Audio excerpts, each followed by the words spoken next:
कैसा ये इश्क है।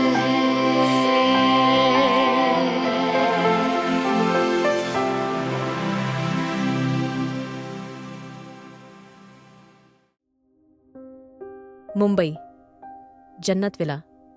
सब लोग मेन हॉल में थे। सुबह हो चुकी थी। जेनी अपना सामान लिए खड़ी थी। उसकी नज़र लगातार हया पे थी। लग रहा था जैसे वो उसको घुर के ही खत्म कर देगी। हया धीरे से बोली, रुद्राक्ष, तुम्हें जेनी को उसके नए फ्लैट तक छोड़ के आना चाहिए है ना? हया की बात पे रुद्राक्ष धीरे से बोला, टेंशन मत लो, मैंने ड्राइवर को समझा दिया है और मैक्स जा रहा है जेनी के साथ। हया धीरे से बोली, ओह अच्छा, चलो, तुमने पहले से सोच रखा है सब। हया के चेहरे पे अलग सी खुशी थी आज, और उसको देख के सब घरवाले खुश थे। यहां तक कि हर कोई ये सोच रहा था शायद जेनी का इस घर से चले जाना ही बेहतर है। वहीं दूसरी तरफ वीना भी सही हो चुकी थी, क्योंकि वो जानती थी अब ये सब करके कोई फायदा नहीं। अपनी जिद की वजह से वो अरीना को पहले ही खो चुकी थी, और अब वो यह सब करके अपनी खुशहाल जिंदगी खराब नहीं करना चाहती थी। ईशान भी अब घर कम रहने लगा था। वो इंडिया से बाहर चला आया था और वहीं से अपना बिजनेस देख रहा था।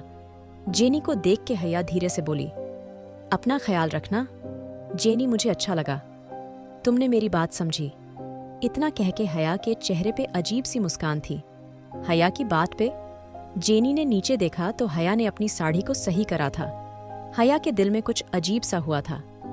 जेनी हया के चेहरे को देखते हुए बोली, तो तुम मुझे निकाल ही चुकी हो है ना? कोई बात नहीं, अब अपने होने वाले बच्चे का बहुत ख्याल रखना हया, क्योंकि अब मेरी नजर सिर्फ तुम पे नहीं, तुम्हारे बच्चे पे भी है। तुमने आज मेरी जो इंसल्ट कराई है, इसका बदला मैं तुमसे लेके रहूंगी, और तुम्हारा रुद्राक्ष भी तुम्हें बचा नहीं पाएगा। जेनी की बात पे हया धीरे से बोली, तुम्हारी इन खोखली धमकियों से मैं डरती नहीं हूं, और रही बात तुम्हारी मुझे नुकसान पहुंचाने की, तो उसकी फिक्र भी तुम मत करो। जल्दी ही तुम्हें इस बात का भी अंदाजा होगा। तुम्हारी इन बातों से मुझे डर नहीं लगता। इतना कह के हया उससे दूर हो गई थी। जेनी ने फिर से गहरी सांस ली और फिर सबको देखते हुए घर से बाहर निकल गई थी। उसके जाते ही वीना धीरे से बोली, चलो, अच्छा है, एक नेगेटिविटी इस घर से चली गई। वीना की बात पे हया रुद्राक्ष के कान के पास जाके धीरे से बोली, आज मैं पहली बार चाची की बात से सहमत हूं। हया की बात पे रुद्राक्ष उसका हाथ पकड़ते हुए बोला, अब तुम खुश हो ना? रुद्राक्ष की बात पे हया जल्दी से बोली, thank you so much, thank you so much. Rudraksh, I love you. तुमने मुझे बहुत बड़ी खुशी दी है, बहुत बड़ी खुशी, मैं बता भी नहीं सकती कितनी खुशी मिली है मुझे। हया की बात पे रुद्राक्ष उसका हाथ चूमते हुए बोला, तुम खुश हो तो मैं भी खुश हूं। अब वैसे भी हमारे बीच जिसकी वजह से झगड़ा होता था वो खत्म हो चुका है। अब अगर तुमने मुझसे झगड़ने का कोई भी मौका छोड़ा तो मैं जान ले लूंगा तुम्हारी। इतना कह के रुद्राक्ष ने हया को देखा था तो हया भी मुस्कुराई थी। आइलैंड। सुबह फलक की आंख खुली तो वो अनिरुद्ध की बाहों में थी। उसकी आंखें लाल हो गई थीं। वो पूरी रात सो नहीं पाई थी। अनिरुद्ध ने उसको पूरी रात जगाया था। फलक के उठते ही अनिरुद्ध उसकी गर्दन में मुंह घुसाते हुए बोला, चुपचाप यहीं लेटी रहो। अनिरुद्ध की बात पे फलक धीरे से बोली, तुम अपनी बकवास बंद करो, तुम्हारी वजह से मेरी ये हालत है। इतना कह के फलक ने जोर से अनिरुद्ध को धक्का दिया था।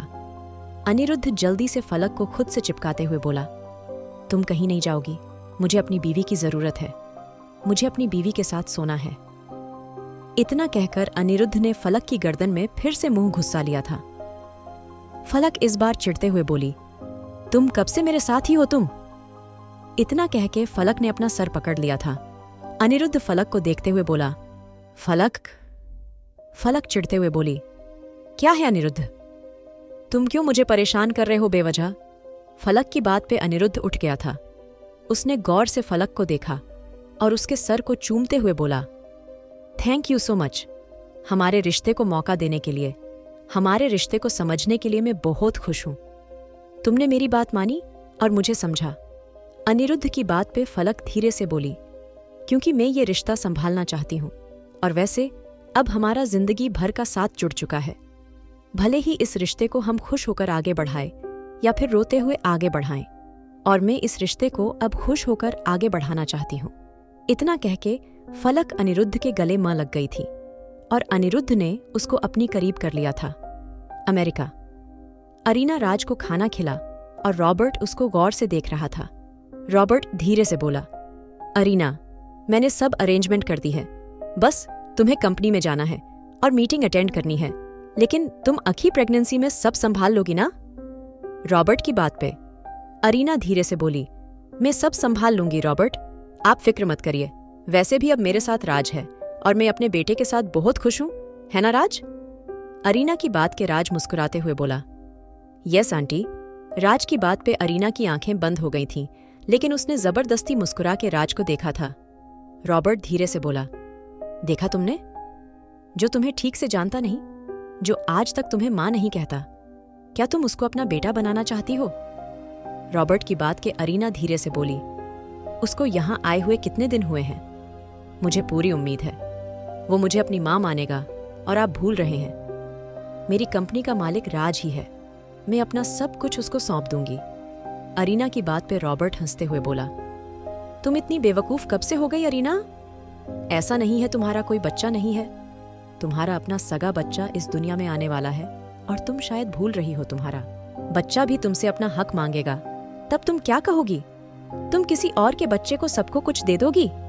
रॉबर्ट की बात पे अरीना धीरे से बोली, मेरे बच्चे ऐसे नहीं होंगे, मैं उन्हें सब समझाऊंगी, वो कभी इन बातों पे नहीं लड़ेंगे, इसलिए आप इसकी फिक्र मत करिए। और मुझे लगता है आप अपनी बीवी की तरह बातें करने लगे हैं। अरीना की बात पे रॉबर्ट थोड़ा गुस्से से बोला, क्या मेरी बीवी तुम्हारी कुछ नहीं लगती अरीना? तुम अपनी बहन के बारे में ये बात कर रही हो? अरीना धीरे से बोली, तो आप क्या बातें कर रहे हैं? मैं कभी राज को ये एहसास नहीं होने दूंगी, वो किसी और का बेटा है। रॉबर्ट उठते हुए बोला, आई डोंट नो, तुम करना क्या चाहती हो? अरीना धीरे से बोली, आप उसकी फिक्र मत करिए। इतना कह के अरीना राज को उठा के अंदर ले गई थी। मुंबई, जन्नत विला। रुद्राक्ष रूम में आया तो हया कुछ बना रही थी। हया जल्दी से रुद्राक्ष को देखते हुए बोली, तुम आ गए? देखो, मैंने एक ड्रेस डिजाइन करी है, बताओ कैसी है? हया की बात पे रुद्राक्ष धीरे से बोला, मेरे साथ रह के काफी स्मार्ट बन चुकी हो तुम। रुद्राक्ष की बात पे हया वो पेपर उसके हाथों से लेते हुए बोली, तुम्हें हर जगह अपनी तारीफ क्यों करनी होती है? तुम ये बताओ ना, मेरा डिजाइन कैसा है? अच्छा है ना? हया की बात पे रुद्राक्ष मुस्कुराते हुए बोला, हाँ बहुत अच्छा है, अब तुम आराम करो। हया धीरे से बोली, लेकिन मुझे आराम नहीं करना, तुम तो जानते हो ना, मैं कब से सिर्फ आराम ही कर रही हूं। इतना कह के हया ने अपना सर झुका लिया था। रुद्राक्ष उसके चेहरे को अपनी उंगली से ऊपर करते हुए बोला, अब क्या हुआ? हया धीरे से बोली, रुद्राक्ष आई एम सो सॉरी, मैं जानती हूं दादू के सामने में कुछ ज्यादा ही बोल गई, लेकिन रुद्राक्ष मुस्कुराते हुए हया को देखते हुए बोला, मानना पड़ेगा तुम्हें, जो काम मैं नहीं कर पा रहा था वो तुमने कर दिया। हया जल्दी से बोली, मतलब सच में तुम भी यही चाहते थे? हया की बात पे रुद्राक्ष हंसते हुए बोला, हाँ मैं यही चाहता था, और चाहता भी क्यों ना। उसने मेरा जीना हराम कर रखा था, और फिर तुम्हारा गुस्सा, मैं परेशान हो गया था ये सब देखते हुए, लेकिन अब मैं खुश हूं। तुम्हें दादू के सामने आवाज उठाई और मेरा उस लड़की से पीछा छूटा। अब हम दोनों अपनी जिंदगी सुकून से जी पाएंगे और तुम्हारा मूड भी अच्छा रहेगा। रुद्राक्ष की बात सुन के हया उसके गले लग गई थी। हया रुद्राक्ष को देखते हुए बोली, तुम्हें पक्का नहीं लगता जेनी तुम्हें पसंद करती थी?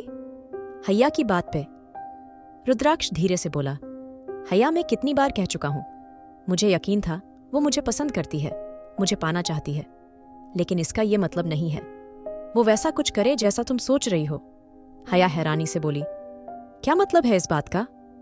रुद्राक्ष उसका हाथ अपने हाथों में लेते हुए बोला, तुम्हें लगता था वो रात को हमारे लिए जागती है, लेकिन ऐसा नहीं था, तुम उस पे ज्यादा शक करने लगी थी। खैर जो भी है, अब हम उसकी बात करके अपना मूड क्यों खराब कर रहे हैं? रुद्राक्ष ने इतना कह के हया को देखा था, लेकिन जल्दी ही उसको एहसास हुआ था उसने क्या कह दिया था हया को। रुद्राक्ष जल्दी से बोली, अरे मेरा मतलब तुम गलत समझ रही हो। रुद्राक्ष की बात पे हया ने उसका हाथ पकड़ा और अगले ही पल गुस्से से उसको बालकनी में खड़ा कर दिया था। रुद्राक्ष हैरान रह गया था। हया जल्दी से बोली, बहुत पड़ी है ना तुम्हें उसकी? तुम्हारी कुछ लगती है ना वो। अब जाओ, बालकनी में बैठो और उसको याद करो। तुम कभी नहीं सुधरोगे। इतना कह के हया जाने लगी थी। तभी रुद्राक्ष जल्दी से बोला, अरे मैं बस तुम्हें बता रहा था। हया, यार बारिश हो सकती है, तुम समझती क्यों नहीं हो? ये क्या जिद है हया? रुद्राक्ष की बात पे हया धीरे से बोली, अब बैठो। यहीं वैसे भी बहुत शौक था तुम्हें अपनी जेनी की बातें करने का, तो अब वहां बैठो और बारिश से बातें करो। इतना कह के हया कंबल लपेट के लेट गई थी और रुद्राक्ष लगातार दरवाजा खटखटा रहा था। करीब 1 घंटे बाद जब हया को कोई आवाज नहीं आई, तब जाके उसने अपनी आंखें खोली थीं और जैसे ही पीछे देखा, रुद्राक्ष बालकनी से गायब था। हया हैरानी से बोली, कहाँ गया यह? बारिश भी शुरू हो गई। रुद्राक्ष? हया जल्दी से रुद्राक्ष के पास गई थी, लेकिन बालकनी में कोई नहीं था। हया जल्दी से बोली, रुद्राक्ष? लेकिन उसके कई बार आवाज देने पे भी रुद्राक्ष नहीं आया था। हया जल्दी से चिल्ला के बोली, रुद्राक्ष, कहाँ हो तुम? लेकिन तभी उसकी नजर बालकनी के कोने पे पड़ी थी, जहां रुद्राक्ष बेहोश पड़ा हुआ था। हया जल्दी से बोली, रुद्राक्ष? लेकिन रुद्राक्ष ने अपनी आंखें नहीं खोली थी। हया जल्दी से चिल्लाते हुए बोली, रुद्राक्ष, अपनी आंखें खोलो। रुद्राक्ष, सॉरी रुद्राक्ष, उठो रुद्राक्ष। हया अब परेशान सी हो गई थी, लेकिन तभी उसके कानों में किसी के हंसने की आवाज पड़ी थी। हया ने जल्दी से आंखें खोली तो रुद्राक्ष बुरी तरह हंस रहा था। हया धीरे से बोली, तुम मजाक कर रहे थे? हया की बात पे रुद्राक्ष हंसते हुए बोला, तो मैं अब अपनी बीवी के साथ मजाक भी नहीं कर सकता? हया धीरे से बोली, तुम मेरे साथ कभी भी बात मत करना और अब तुम सच में यही बैठोगे। इतना कह के हया अंदर चली गई थी और रुद्राक्ष चिल्लाता रह गया था। आखिर क्या करेगा अब रुद्राक्ष? क्या खेल खेलेगी जेनी अब? जानने के लिए सुनिए married to cold hearted billionaire. और अगर एपिसोड पसंद आया तो लाइक, शेयर और सब्सक्राइब करना ना भूलें।